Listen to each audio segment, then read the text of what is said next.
Hello everyone, welcome to question mark academy. आज हम groups and rings का पढ़ेंगे। हमने प्रीवियस वीडियो में क्या पढ़ा? हमने प्रीवियस वीडियो में सिलेक्शन पढ़ा इसका कि हम कौन कौन से चैप्टर्स करने वाले हैं। फर्स्ट चैप्टर से हमने शुरुआत की और हमने फर्स्ट एक्सरसाइज से पहले का टॉपिक कंप्लीट कर लिया है। अब हम सेकंड एक्सरसाइज से पहले का टॉपिक करेंगे। आई होप आप पढ़ के आए होंगे फर्स्ट एक्सरसाइज से पहले का टॉपिक। वो पढ़ना बहुत ज़रूरी है, उसके बाद ही आप आगे कंटिन्यू कर सकते हो। तो मैं मान के चल रही हूँ कि आप पढ़ के आए हो। चलो शुरू करते हैं। अब हम integral powers of an element of A group, हमारे पास ये टॉपिक है। तो integral powers of an element of A group क्या होता है? देखो, आपने एक ग्रुप ले लिया जी डॉट, ठीक है, यानी कि ये जो सेट जी है ये एक ग्रुप फॉर्म करता है with binary operation dot multiplication, ठीक है। तो आपको क्या बताना है कि एक एलिमेंट, और मैंने इस जी में से एक एलिमेंट मान लिया, ठीक है, सेट जी में से एक एलिमेंट मान लिया। तो इसका एक एलिमेंट क्या है? ए। अब मुझे इसकी इंटीग्रल पावर बतानी है। अगर ए जी को बिलोंग करता है, ठीक है, एक जी को बिलोंग करता है, तो क्लोजर प्रॉपर्टी से आप क्या कह सकते हो कि ए डॉट ए भी जी को बिलोंग करता है। क्लोजर प्रॉपर्टी यही तो होती है कि आप किसी दो एलिमेंट्स पे आप ऑपरेशन लगाओ, ठीक है, डॉट का जैसे मैंने यहाँ पे ऑपरेशन लिया हुआ है, बाइनरी ऑपरेशन, ठीक है, तो वो एलिमेंट भी किसको बिलोंग करे? जी को, ठीक है। ऑपरेशन लगाने के बाद जो रिजल्टिंग एलिमेंट आए वो भी जी को बिलोंग करे। तो मैंने इन दो पे ऑपरेशन लगाया और मैंने, यानी कि ए भी जी को बिलोंग करता है, ए भी जी को बिलोंग करता है, तो ए डॉट ए भी जी को बिलोंग करेगा, ठीक है, क्लोजर प्रॉपर्टी से।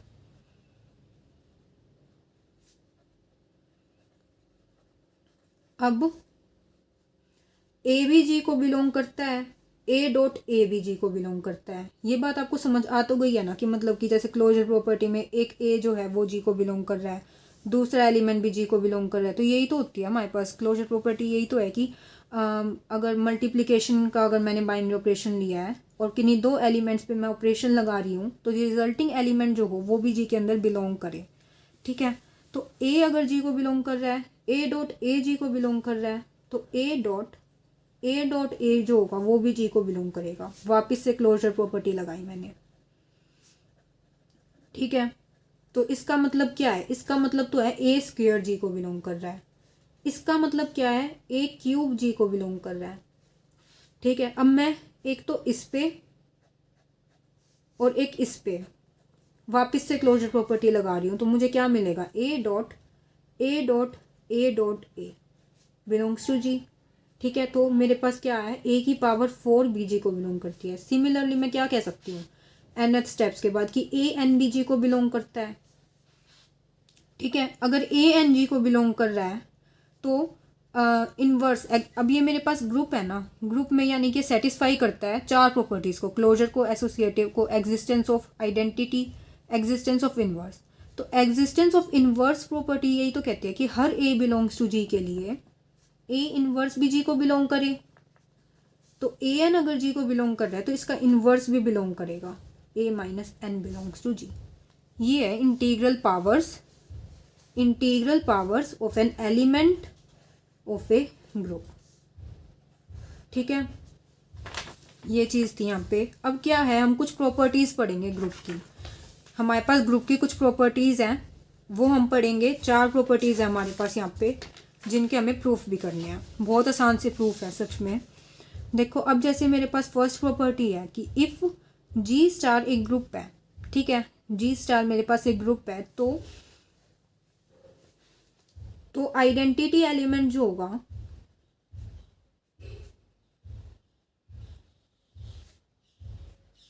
Of ji is unique.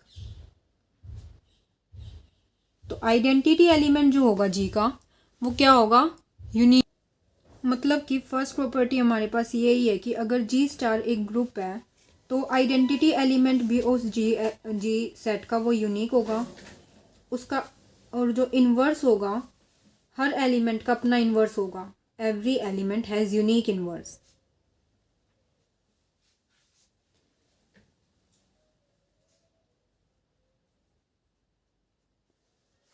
ठीक है। दूसरी प्रॉपर्टी ये कहती है कि अगर जी डॉट एक ग्रुप है तो ए ए इनवर्स का क्या मतलब होगा, ए इनवर्स का इनवर्स अगर आप करते हो तो वो ए के इक्वल ही होगा for all A belongs to G. ठीक है, ए बी का अगर आप इन्वर्स करते हो तो आपको क्या मिलता है, बी इन्वर्स ए इन्वर्स, मतलब कि प्रोडक्ट किया आपने दो एलिमेंट का, ए बी बिलोंग्स टू जी के लिए आपने इनका प्रोडक्ट किया और इन्वर्स देखा, तो उसका इन्वर्स किसके इक्वल होगा, उनके इन्वर्सिस के, लेकिन रिवर्स ऑर्डर में। ठीक है, जैसे अगर आप ए बी का इन्वर्स करते हो, ठीक है, तो वो क्या आता है, ए इन्वर्स बी इन्वर्स, आप ये सोचोगे, लेकिन ऐसा नहीं है, इनके इन्वर्सिस के इक्वल नहीं होगा, इनके इन्वर्सिस के रिवर्स ऑर्डर के इक्वल होगा, इसका रिवर्स कर दोगे आप, यानी कि बी इन्वर्स ए इन्वर्स। ठीक है, for all A B belongs to G. अब है जी, अगर जी स्टार एक ग्रुप है तो अगर ए स्टार बी और ए स्टार सी इक्वल है, ठीक है, तो आप ये कह सकते हो कि ए से ए कैंसिल हो गया, ठीक है, और बी और सी इक्वल हो गए। ये लेफ्ट में है ए, तो हम इसको क्या बोल देते हैं, लेफ्ट कैंसिलेशन लो। आपने लेफ्ट वाले एलिमेंट को कैंसिल कर दिया, लेफ्ट कैंसिलेशन लो। अगर यहाँ पे क्या होता, बी स्टार ए होता और सी स्टार ए होता, अगर ये इक्वल है तो आप यहाँ से राइट वाले एलिमेंट्स को कैंसिल कर सकते हो और आपके पास फिर से क्या आ जाएगा, बी इक्वल सी, तो आप इसको कहोगे राइट कैंसिलेशन लो। ठीक है,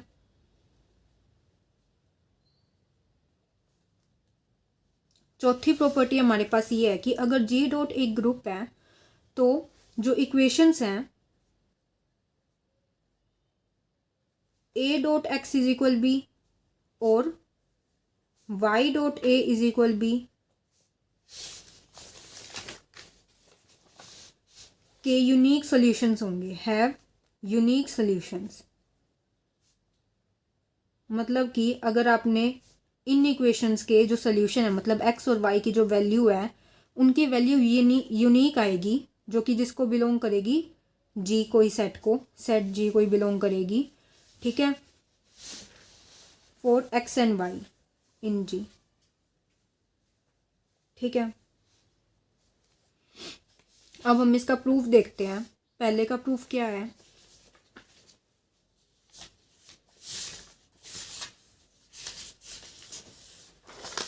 फर्स्ट का प्रूफ है कि अगर जी स्टार एक ग्रुप है तो आइडेंटिटी एलिमेंट क्या होगा, यूनिक होगा। ये चीज़ प्रूव करनी है, तो आपने जी स्टार सबसे पहले बताओ कि let G star be a group. ठीक है, मान लो ये एक ग्रुप है अंडर बाय, फिर आपको ये कहने की जरूरत नहीं है, let G star be a group, और आपको क्या शो करना है, we have to show date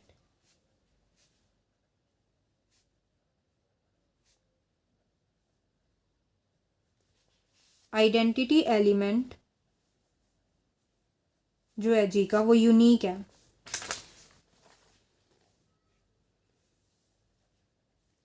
ठीक है, तो आपने इसका एक आइडेंटिटी एलिमेंट मान लिया E1, आपने इसके दो आइडेंटिटी एलिमेंट मान लिया। आप इसको कॉन्ट्राडिक्शन से दिखाओगे कि हम दो मान लेते हैं और फिर हम आगे जाके दिखा देंगे कि वो दोनों भी इक्वल ही हैं। ठीक है, let E1 and E2 be two identity element. मान लो ये दो आइडेंटिटी एलिमेंट हैं जी में। ठीक है, अगर आप E1 को आइडेंटिटी एलिमेंट मानते हो, ठीक है, सबसे पहले तो E2 किसी और एलिमेंट की तरह काम करता है। ठीक है, और आपके पास ये प्रॉपर्टी है एग्जिस्टेंस ऑफ आइडेंटिटी एलिमेंट की, कि अगर आप किसी और एलिमेंट को आइडेंटिटी के साथ ऑपरेट करते हो, आपने इसको क्या मानना है, आइडेंटिटी, तो आपको वापस से वही एलिमेंट मिलता है। ठीक है, अगर आप E2 को आइडेंटिटी एलिमेंट मानते हो तो E2 यहाँ पे, अगर आप E1 जो है वो किसी और एलिमेंट की तरह काम करेगा जी में, तो E1 को जब आप आइडेंटिटी एलिमेंट के साथ ऑपरेट करोगे तो आपको वापस से E1 मिलेगा।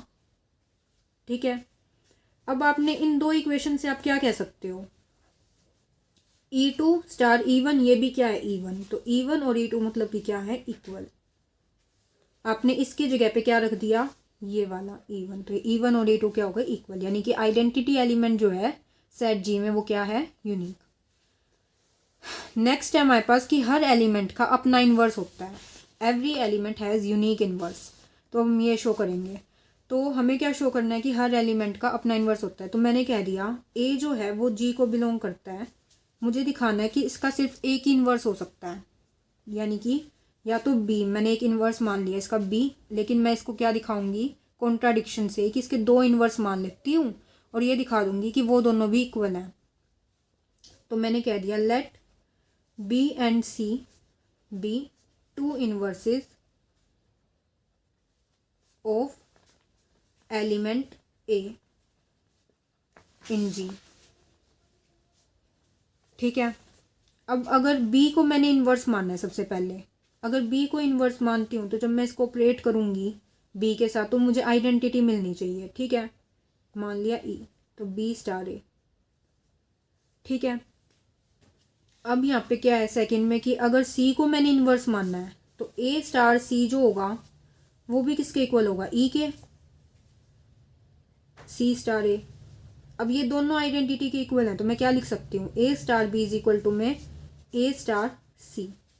आपने कैंसिलेशन लॉ अभी तक पढ़ा नहीं है, लेकिन अब यहाँ पे आप इन्वर्स से ऑपरेट कर दो आगे दोनों side, pre operate, pre multiply with A inverse on both sides.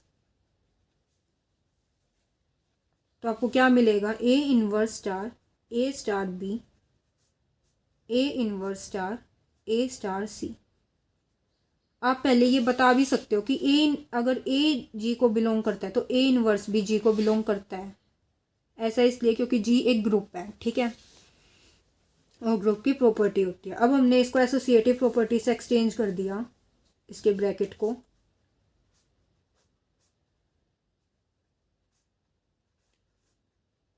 ठीक है, एसोसिएटिव प्रॉपर्टी लगाई हमने, और ए इन्वर्स स्टार ए किसके इक्वल होता है, बताओ प्रॉपर्टी के थ्रू हम क्या जानते हैं, आइडेंटिटी एलिमेंट आता है एग्जिस्टेंस ऑफ इन्वर्स से, तो ई माना था हमने इसका। ठीक है, E star B is equal E star C, और एग्जिस्टेंस ऑफ आइडेंटिटी एलिमेंट से आप इधर से क्या कह सकते हो कि ये वापस से हमें वही एलिमेंट मिलेगा, बी इज इक्वल सी। यानी कि हमने दो इन्वर्स माने और उनको हमने एंड में क्या शो कर दिया कि वो क्या है, इक्वल।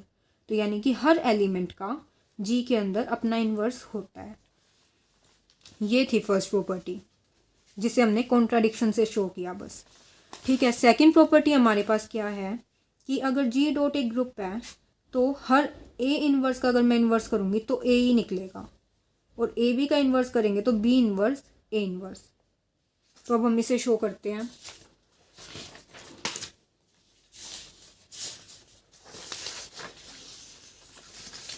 देखो ए इन्वर्स का इन्वर्स, आपने एग्जिस्टेंस ऑफ इन्वर्स प्रॉपर्टी से क्या कह सकते हो कि ए स्टार ए इन्वर्स जो होता है वो ई के इक्वल आता है ना, is equal A inverse star A. इससे आप क्या कहते हो कि ए का इन्वर्स कौन है, ए इन्वर्स। इसका मतलब क्या है कि ए का इन्वर्स कौन है, A inverse.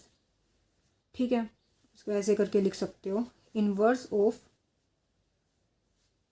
A is equal A inverse. तो इससे आप अपोजिट भी तो कह सकते हो कि इन्वर्स जो होगा ए इन्वर्स का वो भी तो ए है। ठीक है, ये दोनों आपस में एक दूसरे के इन्वर्स है, इसका मतलब यही तो है। तो ए का inverse A inverse, A inverse का इन्वर्स करते हो तो ए आता है, तो यानी कि ए इन्वर्स का इन्वर्स ए के इक्वल है। ठीक है, सेकंड क्या हमें क्या प्रूव करना है कि ए बी का इन्वर्स किसके इक्वल होता है, बी इन्वर्स ए इन्वर्स के। तो हम इसी प्रॉपर्टी का यूज करेंगे। क्या, यहाँ पे आप स्टार की जगह डॉट लिख देना, एज हमारे पास यहाँ पे गिवन है कि जी डॉट है तो यहाँ पे आप डॉट लिख दो। ठीक है, ए बी का इन्वर्स आपको क्या दिखाना है, बी इन्वर्स ए इन्वर्स। तो इसको भी हम इसी प्रॉपर्टी से शो करेंगे। मतलब कि हमने क्या जानते हैं कि ये दोनों एक दूसरे के इन्वर्स बन जाते हैं। तो ए बी को आप डॉट कर दो बी इन्वर्स ए इन्वर्स के साथ एक बार। ठीक है, और इससे आप दिखा दो कि आइडेंटिटी आ रहा है ई। ठीक है, और आपको आइडेंटिटी यहाँ पे, ठीक है, और यहाँ से ये दिखा दो कि बी इन्वर्स ए इन्वर्स की जब आप वापस से डॉट करते हो ए बी के साथ तो भी आइडेंटिटी आ रहा है। तो आप इससे ये कह दोगे कि इसका इन्वर्स कौन है, ये है। ठीक है, तो अब हम प्रूव करते हैं इसका। आपने ए बी को बी इन्वर्स ए इन्वर्स के साथ डॉट किया। ठीक है, तो अब बी को बी इनवर्स के साथ इकट्ठा कर दो पहले, ठीक है। बी को अगर आप उसके इन्वर्स के साथ ऑपरेट करोगे तो आइडेंटिटी मिलेगी, तो ए इनवर्स, और ए और ई को साथ में ऑपरेट करोगे तो वापस से वही एलिमेंट मिलेगा, ए इनवर्स। और ए को अगर आप उसके इन्वर्स के साथ ऑपरेट करोगे तो आपको वापस से क्या मिलेगा, आइडेंटिटी। तो ये ई के इक्वल आ गया। वैसे ही आप बी इनवर्स ए इनवर्स को ए बी के साथ ऑपरेट करो तो आपको क्या मिलेगा, बी इनवर्स ए इनवर्स को ए के साथ इकट्ठा कर दो, और बी ए को अगर आप उसके इनवर्स के साथ ऑपरेट करोगे तो आइडेंटिटी, और आइडेंटिटी को अगर आप किसी एलिमेंट के साथ ऑपरेट करते हो तो वही एलिमेंट मिल जाता है, वापस से हमारे पास यहाँ पे क्या मिल जाएगा, आइडेंटिटी। तो आपने ये वाली चीज़ क्या कर दी, शो। इसका मतलब कि ए बी का इन्वर्स कौन है, बी इनवर्स ए इनवर्स। अब बात आती है थर्ड प्रॉपर्टी की, जो कि हमारे पास क्या है, कैंसिलेशन लो, कि ए स्टार बी को अगर हम ए स्टार सी के इक्वल मानते हैं तो लेफ्ट कैंसिलेशन लो काम करेगा, ये और ये कैंसिल हो जाएगा और बी और सी इक्वल हो जाएंगे। तो अब हम ये शो करते हैं। हमने जी स्टार एक ग्रुप लिया है और ए स्टार बी ए स्टार सी के इक्वल है। हमें क्या शो करना है, बी और सी इक्वल है। प्रूफ करते हैं। ए स्टार बी किसके इक्वल है, ए स्टार सी के, ठीक है। हमने क्या किया, प्री ऑपरेट किया, प्री मल्टीप्लाई किया इसको with A inverse, we get A inverse star A star B is equal A inverse star A star C. तो एसोसिएटिव प्रॉपर्टी काम कर जाएगी यहाँ पे फिर से। ए इनवर्स का हम यूज़ इसलिए ही कर पा रहे हैं कि अगर ग्रुप है ना ये, तो अगर ए जी को बिलोंग करता है तो उसका इनवर्स भी बिलोंग करेगा, हमने प्रॉपर्टी पढ़ी थी इसलिए। तो a inverse star A star b, associative property का हमने यहाँ पे यूज़ किया। अब आपको साथ साथ सब कुछ चीज़ें बतानी भी है, आप यहाँ पे लिखोगे कि एसोसिएटिव प्रॉपर्टी से। एग्जाम में आपको सारी चीज़ें साथ साथ बतानी है कि आपने ऐसा क्यों किया, तभी वो चीज़ वर्क करेगी, ठीक है। अब ए को अगर आप उसके इन्वर्स के साथ ऑपरेट करोगे तो फिर से आइडेंटिटी, और यहाँ से उसके एलिमेंट को अगर आप इन्वर्स के उस एलिमेंट को अगर आप आइडेंटिटी के साथ ऑपरेट करोगे तो वही एलिमेंट मिल जाएगा। हो गया प्रूफ। सिमिलरली अगर बी स्टार ए और सी स्टार ए इक्वल होते तो राइट कैंसिलेशन लो काम करता और बी और सी इक्वल हो जाते। तो अब हमें प्रूव करना है कि बी और सी इक्वल है। तो अब आप यहाँ पे क्या करोगे, आपके पास ये गिवन है, आपने यहाँ पे क्या किया, पोस्ट मल्टीप्लाई किया ए इनवर्स से, और आपको क्या मिला, b star a inverse c star a inverse, ठीक है। आपने पहले इसके बाद आप ये लिखोगे, बी स्टार ए को आप ए इनवर्स से ऑपरेट कर रहे हो, सी स्टार ए इसको ए इनवर्स से। उसके बाद आप ये स्टेप कहोगे एसोसिएटिव प्रॉपर्टी से, ठीक है। तो आपके पास यहाँ पे b star e is equal to में सी स्टार ई आ जाएगा। अब मैंने यहाँ पे ए इनवर्स वाली प्रॉपर्टी लगाई, आप पहले पढ़ चुके हो, ठीक है। और आपने आइडेंटिटी वाली प्रॉपर्टी लगाई तो यहाँ से फिर से बी इज इक्वल सी आ गया, ठीक है। ये थी हमारी थर्ड प्रॉपर्टी ग्रुप की। लास्ट प्रॉपर्टी क्या है कि जी डॉट अगर एक ग्रुप है, अगर जी डॉट एक ग्रुप है तो A dot x is equal B और Y dot A is equal B का यूनिक सोल्यूशन होगा जी के अंदर, ठीक है। तो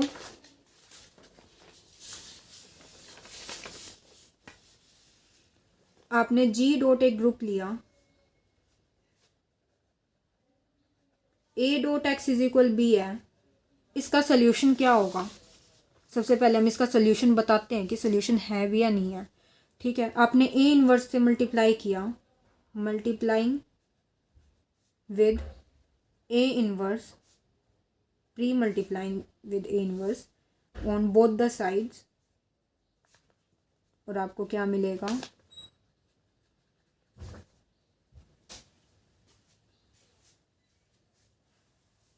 ठीक है। आपने फिर यहाँ पे एसोसिएटिव प्रॉपर्टी लगाई, e dot x is equal b हो गया, यानी कि यहाँ पे भी तो आएगा ए इनवर्स डॉट बी, ठीक है।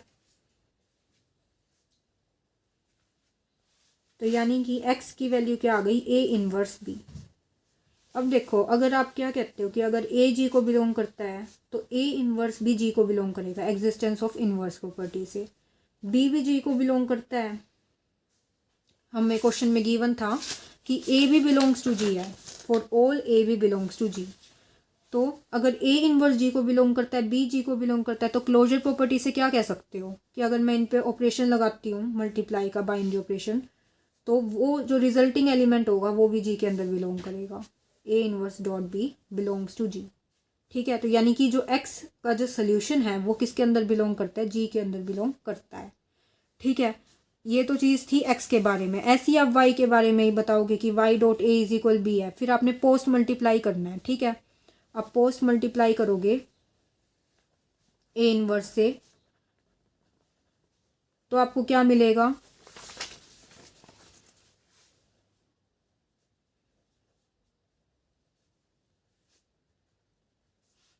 वाई डॉट ए इनवर्स हो जाएगा एसोसिएटिव प्रॉपर्टी से, फिर आप वापस से इनवर्स वाली प्रॉपर्टी लगाओगे और यहाँ पे आइडेंटिटी वाली, तो आपके पास क्या आ गया, b dot a inverse. Similarly ये वाला भी किसको बिलोंग करता है, जी में बिलोंग करता है, ठीक है। उसके बाद अब आपको यूनिकनेस दिखानी है। यूनिकनेस दिखाने के लिए आप कॉन्ट्राडिक्शन का यूज़ करो। मान लो कि दो हैं, ठीक है, दो सोल्यूशन है इसके, इस इक्वेशन के आपने दो सोल्यूशन मान लिए, let x1 and x2 be the two solutions,